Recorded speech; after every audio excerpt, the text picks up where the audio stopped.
9 months or so ago, we started getting together. Cathy, tell us a little bit about who you are, what you do for a living, and then we'll take it from there. So I'm Dr. Cathy Beals, and I am the math coordinator for the Idaho State Department of Education. And my journey to how I got to this job is a very unique experience in a kick-ass class. Yeah. So you, when we started working together, you were starting to peek out over the horizon of maybe there was something a little bit more for you. Tell us about where you were and what was kind of nudging at you. I'm not sure I was actually seeing the horizon at the time. It felt more like being in the bottom of a hole. Okay. I couldn't see the horizon. Where is it? Yeah, I was pretty buried with a lot of, I didn't even know what, but I knew that I needed to do something around Memorial Day of last year. And I actually went back and found that I had saw a video on Facebook that said, "Bring your soul to work" in January. So almost a year ago. Yes. A little over a year. And I actually listened to it, and I have pages of notes that I took, but I didn't make the clarity call, but I did stalk you. I listened in a friendly sort of way, I hope. In a friendly. So I joined the Bring Your Soul to Work group, the free one, and I listened to a lot of videos, and I just felt this draw that you had something I needed and you could help me.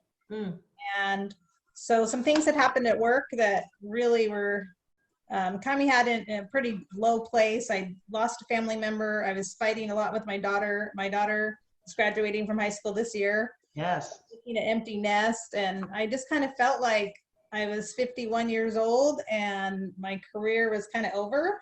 And I just didn't know what's next for me. I really had a great job. I had a great salary. Yeah. I was doing meaningful work in the world, but I just was depressed and something was off and I didn't know what it was. So the more I listened to Mo, I felt like I want to talk to this person. So I made that first appointment. I think I changed my appointment about 5 times. Like I back and forth. I will, I won't, I will, I won't. And I mean, she's one of those. I'm just not a person that asks for help. So it was a really big step to call. Yeah. After that first call, it was 90 minutes. And I hung up and told my husband, I know she can help me. I don't even know what I need, but I need help. Yeah. Yeah. You know, there's a few things that you just said that we hear pretty frequently. First of all, I'm not used to getting help, or I'm not used to getting help. I'm used to doing it on my own. And you're a PhD or educational doctorate. Yeah. Basically, we could call you a math scholar, couldn't we? Pretty much. Right, exactly. And so you do know how to figure out a lot of stuff on your own, and you do know how to achieve a certain amount of career achievement. But there was this thing that just didn't feel right. And, you know, it's funny, a lot of people can't really put their finger on it. And, you know, some people who come to my workshop, as you know, because you were in it, lose their jobs. And that's kind of obvious that there's something that needs to get fixed. But in many cases, it's a situation that you were in where it's like, you know, I'm sort of successful. My life sort of feels off. I think there's more for me. The clarity call sound like decent opportunity, maybe, but what am I getting myself into? And so here we get, I think we did the clarity call together, right? Mm-hmm. Yeah. Yes. Which doesn't happen all the time. But from time to time, I'm the one who's on the other end of the line. And there was definitely something that you had not gotten to that was in your heart and your soul that you were wanting more of. And a lot of people, and tell me if this was resonating with you, a lot of people in your shoes, a lot of the women I work with, are feeling that there's like an ego level of ambition, that they're sort of afraid that what they want is ego-based and not either purposeful or good enough. Like that, well, I have a decent job. I'm kind of okay. Why should I want more? Isn't that greedy and egotistical of me? Can you break that down for us a little bit? Because I'm sort of thinking that you probably had a little bit of that. Oh, definitely. I grew up in a very traditional family. My mother was a housewife. My father was a teacher. I'm 7th of 8 kids. We were poor, but didn't know it because we were pretty happy. My family, girls don't go to college. Why would you bother? You're just going to have babies. Literally heard that from my father. And then when I did go to college, he was so excited. But he's like, but when you have babies, you're going to stop working. I mean, and I don't mean that in any disparaging way. It really was just the way life was done in my family. Yeah. So for me to even graduate from college was huge. And then I grew up pretty religious. I'm from Idaho. We're a pretty conservative Christian state. Yeah. I mean, I grew up with a lot of rules around women and how women should be. And you know, I think in some ways I spent my life fighting the box, but at the same time feeling like I'm supposed to fit in the box. And it's been a lifetime journey to realize that it's okay to be a leader and be female. But I think for me, where I was in my career, one of the things that I got so much in the way I specifically needed to work with you over. I've worked with other counselors. I have a lot of friends that are pretty high level, you know, women. I have a lot of mentors, but everything that I'd done that got me to the point in my career I was at wasn't working in that highest level of leadership. I needed some new skills, but I didn't know what I didn't know. Yeah. It was literally the conditioning of a lifetime that was causing me to play it small, I think is how you worded it, and be small, because that's what I was conditioned to be. But then every time I would kind of show up as a leader, I would get so smacked down by other strong women. And then I would kind of go into hiding mode or fear mode. It would trigger a lot of some past abusiveness that I'd experienced from some women in my teenage years. And so it was just a really complicated cycle. And I think I was starting to have struggles at work that I'd had in previous jobs. Right. And I always thought it was the other person. And so as I started experiencing them again, I think I realized this is a pattern. And every time I would get to that level of leadership, like I was really starting to have influence, I would back off from it. It would scare me, I think. Yeah. And I didn't know how to handle the fear, and I didn't know how to develop new skills and new tools. Right. You know, it's interesting. I think women, a lot of women have your similar background. We misunderstand our own power because it's never been appreciated for us. So we have this force, and it seems like it's not good force. And so when we start to wield it, it sort of gets clumsy, and we go, I don't know what to do with this. I'm upset, I'm frustrated, I'm overwhelmed. And then you're right, we get into these patterns from the past that just take us down. And then we're like, oh, maybe I shouldn't have power. Maybe I don't have it. Maybe I was kidding myself. What were some of the things, Cathy, that you learned in bringing your soul's vibration up and really, really, really getting comfortable with your power as a human being? We all have a level of power, and some people have a little bit more calling to play a little bit bigger. What did you start to learn about yourself? I think the biggest thing, and I say this to myself almost every day, is the difference between being an influencer and a worker. Yeah. So, as a high achiever, I'm very comfortable with work. I love work. I actually get a lot of identity from work. I can hide in work. When my father was dying, I wrote my thesis. When my father-in-law was dying, I wrote my dissertation. So work has always been an escape for me. It's kind of my numbing place. I can work 15-hour days and actually be happy because I love to work. But to be a leader, it's about people. Yeah. And I love people. I am an extrovert, but I wasn't making that leap from doing the work and being the workhorse in an organization to being an influencer. And that to me was the biggest paradigm shift, that once I got that, and through the course, I learned a lot. It wasn't even learning. I think it was just helping me find my own ways about the way I connect to people, and always have. I love people. Yeah. Honestly, I mean, it was really simple. It was just about showing up as me, being authentic, being comfortable with power. Yes. Learning to connect to the people that I influence and enjoying them, and realizing my role is to help them grow. My role isn't to do the work for them. Hmm. So, and the more I kind of embraced that influencer mindset rather than a worker mindset, my whole world changed at work. And then all of a sudden work got better and I got better. And then it almost was like they didn't know what to do with me. So like, who are you? Because they never really seen that part of me because I went there and did the work. Right, right. And that was filling a role, and an important role. When you were in the workshop, you were on sort of a summer break. I forgot if you really take a full summer break, but you were, because you're in the educational world, and your daughter had gone on a trip over the summer, as I recall, and you became a different version of yourself when she got back as well. She didn't know what to do with me either. She's like, who are you and what have you done with my mother? I love that. And I really think that a lot of the reason I was in such a bad spot was she was going through, high school was just not a good experience for her. And it's been a long 3 years. She was a junior. And I'd been carrying all that. Yeah. And one of the things I also really learned in the course was that it's not my job to do the work for my daughter either. It's my job to influence her and guide her and love her and be my best me and lift her up.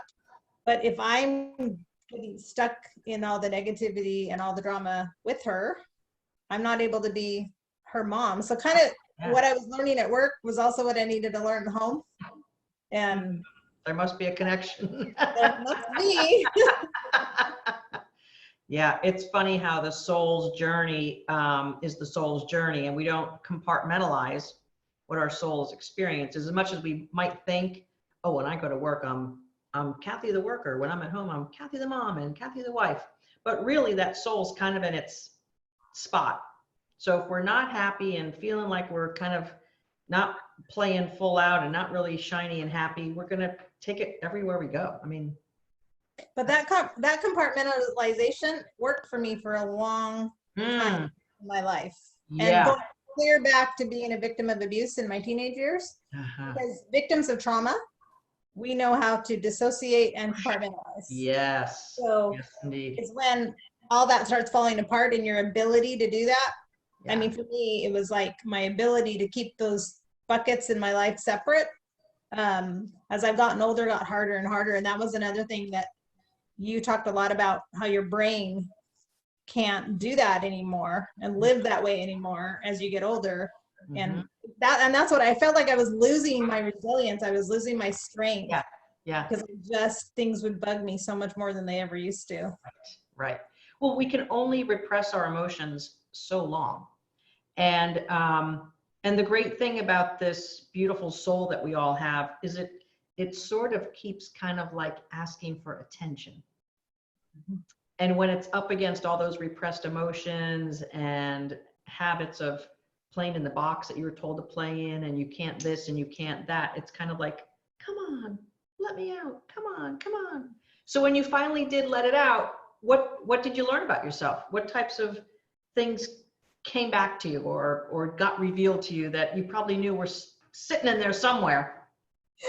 Well, I think that I clearly remember this. I don't even remember it was with you or with Miliana, or it was on a coaching call, but we were talking about what we love. Yeah.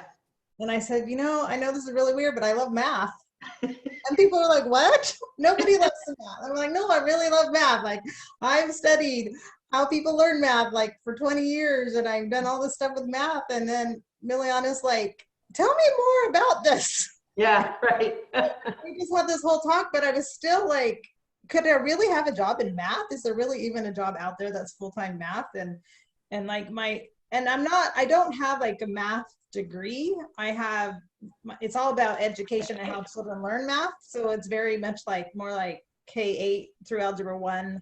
But it's more about how the brain learns math. And I've taught teachers how to teach math. I've taught kids. And it was this whole chapter in my career and I just loved it.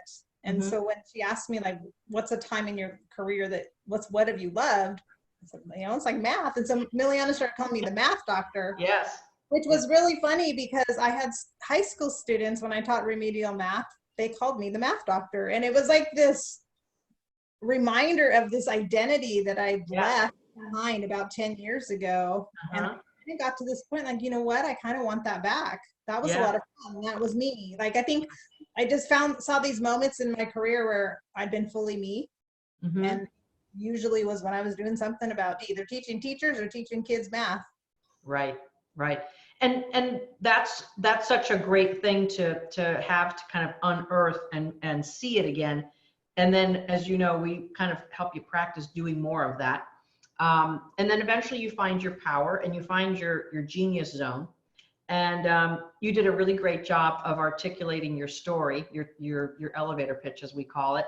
And at about the time that you got your whole story right was when you were going to a conference and interacting with some vendors and kind of being on the playing field a little bit more. And you decided that you were going to be more visible and just have fun with it. Yeah, I had this opportunity to go to it was a conference for leaders, math leaders from districts in Boston with this national level company. So they invited me to come to this leadership conference. And I was talking to them a little bit about possibly working for them. And it was corporate. I've never worked in corporate. And that's really kind of what drove me to take the class, was I really wanted to be ready for this event in July. And I knew it wasn't just professionally, I knew I needed to personally get healthy to be ready for that. So I did a lot of work getting ready for it, and I went there in July. I had a blast. It was so much fun. And I was just determined to just be myself. And it really was almost a rediscovering of the person I used to be before I had my children. Like, we're talking 20 years. I remember her. Yeah, he was like, I remember this person, and started really connecting with her. And then, but it was a little bit confusing because the job opportunity did not feel right. Yeah. And I wanted it so badly to work, but my intuition was telling me this just isn't the right fit for me. And that was really, really hard. And I got to come back and go on the coaching calls and talk that through. Really, with the friends in the course, really helped me realize there's something else out there. You're going to be okay. Right. But it just wasn't quite what I wanted. Right. And that's isn't that a fantastic sorting out? When you are in your alignment, you can sort out from a place of certainty, faith, power, alignment, rather than jumping ship because you think you're supposed to want this job better, or you think it's going to solve some of the discomfort that you have in your current job. And as you know from being in the workshop, there's so much of this tends to happen in women's careers. They kind of jump ship thinking that this thing is going to solve that. And so the decisions aren't necessarily made out of alignment and power. Sometimes they're made out of desperation and fear, and I don't have anything better to solve this problem. I'm just going to try this new job. And then you bring yourself to that new job. So not feeling right about it, and I know this because we coached through it, was not out of fear of it or it's too different, I've never done that before. It was out of the fact that you were fully aligned and you did all the work to keep yourself there, and it just wasn't in that lane proper enough for you. And then all of a sudden, another opportunity showed itself. Which was totally crazy, because and even going back to what you just said about leaving one job to solve the discomfort, because 2 jobs ago, I was actually a college professor and I loved my job. But I started hitting up against that same conflict of, I was starting to lead, people didn't really want me to lead, so they kind of pushed me down and I didn't know how to handle it. So I did run. And I took all that job trauma from having experienced some things that were really difficult into my new job. So even when I went to the second job, I wasn't fully me. Because I'd run. I didn't learn new skills. I went as the same person, but I went as a smaller version. So then I kind of started getting better and started growing again, and I started leading. And then I hit up against that same wall. And then that was almost when I almost like kind of had a breakdown over it. And I did think about quitting and going back to the classroom. Like, I'm not skilled enough to lead. this isn't for me, because this is all in my head. I mean, but I was able to look back and realize I have been here so many times in my career that every time I reach this level of leadership, I don't know how to handle it. And so that was why specifically that you work with women in leadership. And I remember a conversation with you I was really resisting putting math on my LinkedIn profile because I was like, this is too narrow. They'll never get a job in just math. I should put educational leader or instructional design. I mean, there's so many jobs out there that are not math that I'm qualified for. And then you said, well, if I said I'm just a career coach, but I wasn't specific to women in leadership, you would never have signed up. And I'm like, you're right. Really? And so that's when I really started owning. I am looking for a job in math education and math leadership, and somehow it's out there. Right. And I was more like living in a state of expectancy and waiting. And I didn't know how long that was going to take, but it was a little uncomfortable at my present job because my people above me knew that I was looking. And that was something that the class and the coaches really helped me navigate, and handling that with positivity and professionalism. Right. And then out of the blue, I got a text from a friend because I'd been networking, as the course kind of talks to you about doing that. And a friend I'd had lunch with said that the state math coordinator job was opening.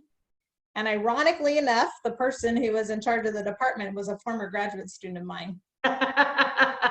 It was like, I got that text and I knew that this is it.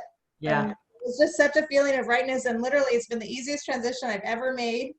It's been a little bit, I did it on faith. It actually was a pay cut. Right. And that was really hard for me to take. It's still hard for me, but it's been amazing how money has been flowing in really weird ways.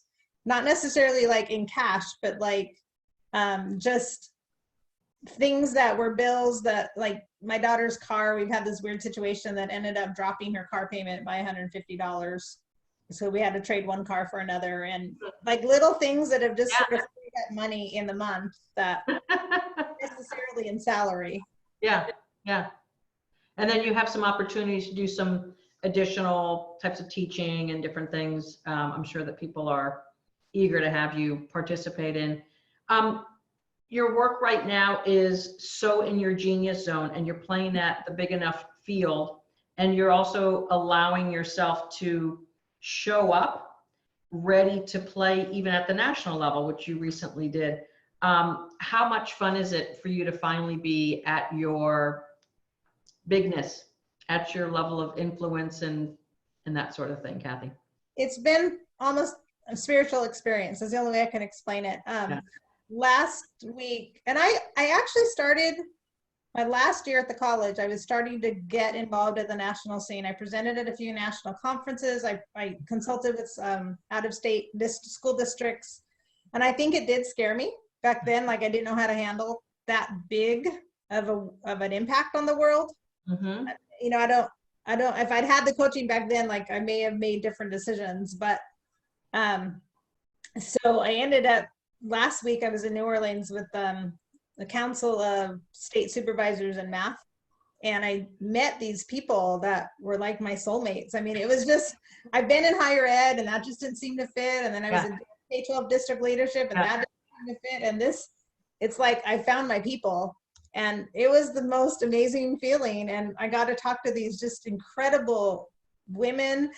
I mean, I met this one person, she was from New York, and she's had this full career. And we started talking about who are the marginalized populations in our states. And for our state, there's a lot of Hispanic students and a lot of migrant students that are really not having opportunities in even graduating from high school, but much less, you know, getting to college on math because of their math skills. So the whole idea of this work in the world is really big, and it's a social justice issue.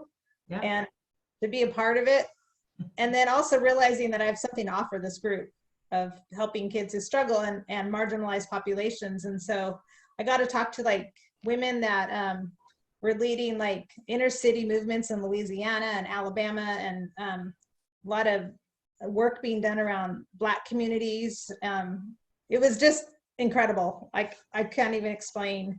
I felt humbled to be called to something so impactful on the world. Like, this is my life's work. It really is. And I wasn't doing it for so long. And I'm really happy that I'm looking back lately, I've been like, I'm so proud of myself that I made that call, that I got the help I needed, because I'm so much happier than I was a year ago. Yeah. You know, I like to ask that the question that you just answered, but let's go back to it a little bit. What would you say to yourself now if you were talking to yourself a year ago? What would you say to her? Gosh, you need help. Come on, Cathy, you can do it. I thought, you know, I've just been listening to some of your podcasts coming in on my commute this week, and I've heard you. I thought about that question. I think be authentically you. Figure out who you are and be that person every day. And because that authentic person that God created you to be, or the universe, however your faith tradition believes in your creativity, the whole idea that your creativity is your divine self. I love that concept from you. And the idea that when I am my best self and I'm living as the person God made me to be every day, it actually is an act of worship. It actually is your life's calling. And if you stay true to that always, you will find your path. And the universe will have your back, and you can do things afraid, or you can do things you never thought you'd do, but you have to kind of just be open and take the risk. And I'm still taking a risk financially. I'm still living in that risk, but so far we've been able to pay the bills and everything's working out. And I know that there's more to come, and the better it gets, the better it gets. But I think it's just, I'm still figuring out who that person is. I think it's a journey. I think you're becoming and you're evolving. It's not something that's just a one and done kind of a thing. Right. I was thinking about, like, I've grown so much in the last year, but I'm not done. I still have. You kind of feel like you're almost getting started, huh? Yeah. I'm just kind of at the start of this, but just learning to listen to myself, learning to trust my intuition, which I've never done. Learning that I don't have to earn my spot at the table. I just have to be authentically me, because I have to find that table. That's the work I'm called to do. And then it's just a fit. Right. Like the chair's just there for you. Yes. And you know, the thing that you have to infuse in this whole journey, which you just sort of mentioned it, but I'm gonna really nail it down. And that is that you have to live in faith that what you're being called from your divine self to do and to be, that there is a match, and it doesn't have to be a journey through like hell and back. You have to keep infusing faith in the fact, this is who I am, this is what I'm meant to do, there is a place for me. And math educator, accountant, nonprofit, IT tech woman, marketing, sales. I mean, it's always a drive toward that fit. And you have to have not only faith in yourself, but faith in your creator that it's going to come together. Did you know that there was a group of people who were as passionate about math education as you that existed on this planet, that you could play with them and do good work? Sort of. Yeah. I think I did. Yeah. And did you think you could find them? I wasn't sure how. I didn't think I could be paid and find them. That's a really interesting distinction, right? A lot of women think that they're going to have to do their passion work for free. Yeah, and I have done that like my whole career. I've gone to national council, national conferences. I presented, and to have that be my full-time job. Yeah, it was like, I can't believe I'm getting paid to do what I love. What a concept. Yeah. If you were to give someone a little sisterly advice from where you are right now in your journey to where they might be a year for where you were, like they're sort of scared, they might have seen something about Bring Your Soul to Work, what would you say to her? Definitely make the first phone call. Yeah. And you cannot get stuck on the money. I mean, I am not a risk taker financially, obviously. Right. Taking and part of it's like, I grew up in poverty. Like, you know, my family was really poor. So money's a really big deal to me. I'm a negotiator. I mean, I would negotiate contracts for my school district. I negotiate bigger contracts now. Yeah. So paying the money for the class was really hard to pay that much money. I'm not going to lie, but it's the best money I ever spent. I mean, it was a complete and total investment in my future. Yes. And I had no idea the long-term effect. And I have thrived on the community. The friends I made in the class, we still call each other and text each other Yeah. and coach each other because Yeah. we can't always access you or Right. so we call each other and talk each other off the ledge. And I met these women from all over the country in these really high level jobs. Yeah. When they call me and they're having a meltdown, it's like, you just have this impression of these really powerful women being so strong, but we are all deal with the same thing. And so like for me, every dime was worth it because of the community it gave me and the access I have still to help. And I can just put a post in the Facebook group and I get coached from people and we help each other, and it's great. There's so much more, like you're not even aware of all the private messaging and the phone calls that go on between. Yeah, right.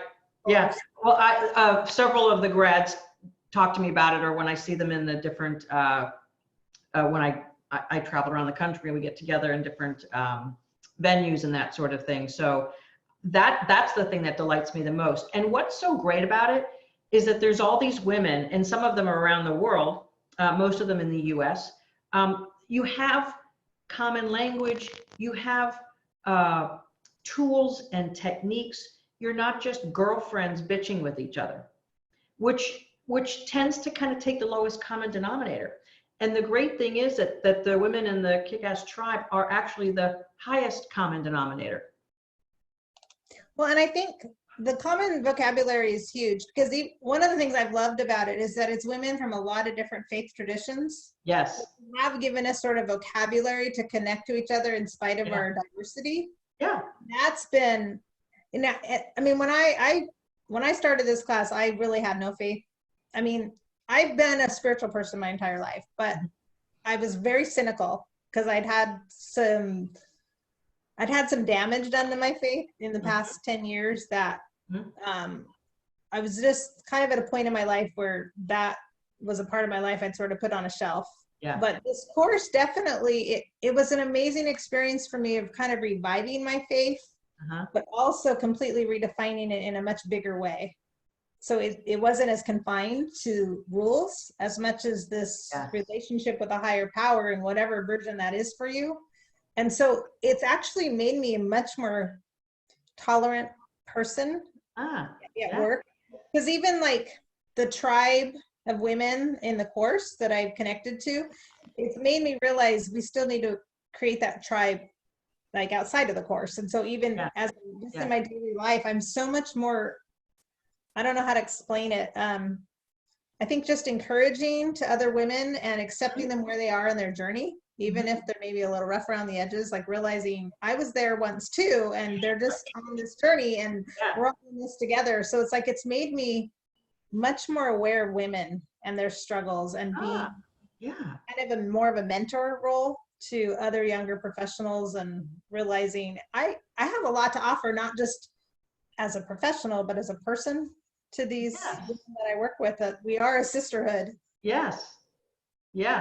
Wow. That inspires me in a lot of different ways, Cathy, because one of the things that I know is true with a lot of the women who have gone through this work, they are becoming empty nesters or soon will be, so that mom thing starts to feel, uh-oh.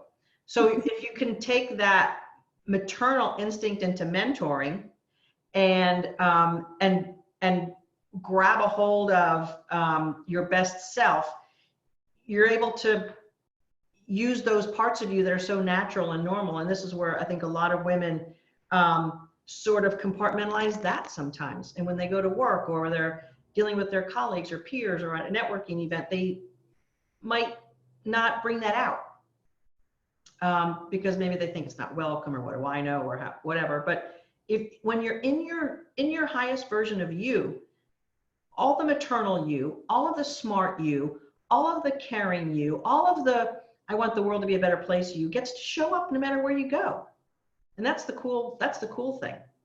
And I think as someone that I did put my career on hold for 20 years and took smaller jobs because I wanted, you know, with where I was at that time in my life, I had, you know, rules that Right. this is the mom I want to be, or this is what I need to do to be a good mom.